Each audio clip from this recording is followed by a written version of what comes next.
George Chuvalo was the most famous boxer this country ever produced, a man who captured the Canadian heavyweight crown in the 50s and 60s, a fighter whose claim to fame was that no one ever knocked him off his feet in the ring. Life, however, has dealt heavy blows, knocked him to his knees, horrible family tragedies. Well, George Chuvalo, the former fighter, is fighting back now, the only way he can, traveling and telling his story to young people. Tonight, a CTV portrait of the heavyweight with the heavy heart. I went to the bedroom. I saw my son on the floor with a rifle, a 22 caliber rifle by the side of his head, laying on his side in a pool of blood.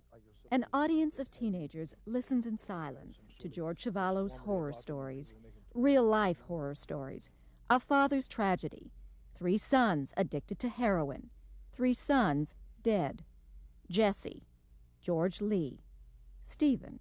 They look at the stuff, and just out of the sheer excitement of viewing the smack or the heroin in the dealer's hands, they would crap their pants. And they took these pills that are swallowing all these Furanols and Valiums, and they just work up enough saliva in their mouth, and they just swallow it. One dropped in a coma on the ground when he stepped off the bus.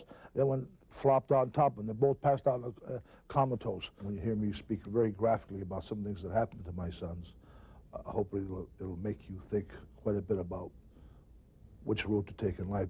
Chuvalo is on a mission to tell others about the horrors of heroin, to save them, and in the process, perhaps, save himself. I feel guilt, but I can't honestly and rationally say it's my fault. You don't feel guilty up here, but you feel guilty here. There were 7 of them once in the Chuvalo family. Wife Lynn, the childhood sweetheart, 15 when she married him. 4 sons and a daughter.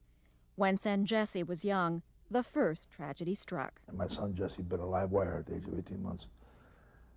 And his whole mouth of this area all burned off. He's had a number, had at least, I guess, 10, 12 operations after that. When Jesse Chuvalo was 19, he was in a motorcycle accident. Injured his knee. The pain, unbearable. Make a long story short, he went to a party and somebody said, "Hey, I got something to take away your pain." And it was heroin. And he tried it. Tried the next night, and the night after that, it cost him. He had to pay. He got it for free for 3 nights, I think. And that was it. That was the start of the roller coaster ride. And then the other 2 boys went along with him? They went along with it. The other 2 boys, Georgie Lee and Stephen. I don't know what prompted them to start. I've asked them. They couldn't give me an answer. The first to die was Jesse, shooting himself in the mouth with a rifle.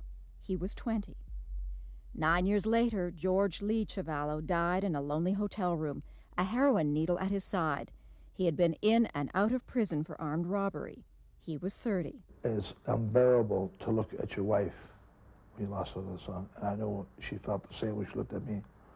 I couldn't comfort her. She couldn't comfort me. And then, just 4 days later, Lynn Chuvalo committed suicide. She wasn't a heroin addict, but she took drugs to take her life.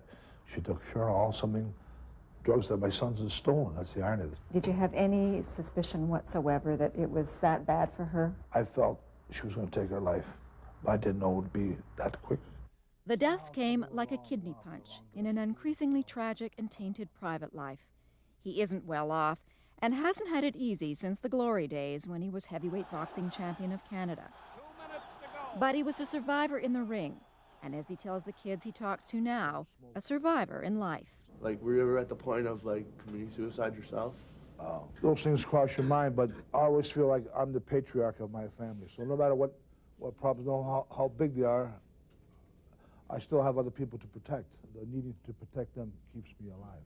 But you're not going to get a kiss like Mommy does. This is... He has a second family now, wife Joanne, a nurse, and former co-worker of Lynn Chuvalo.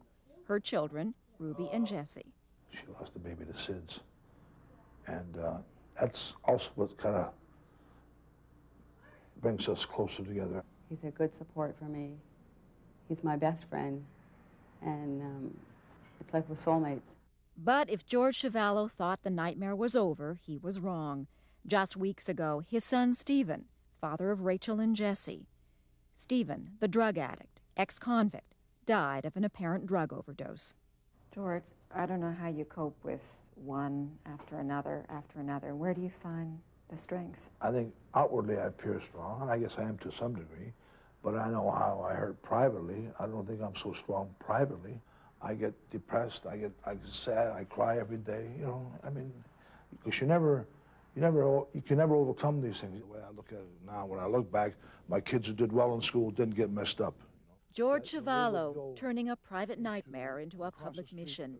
It gives his life purpose, he says, and maybe, just maybe, some good can come of the bad. All you can do is tell your story.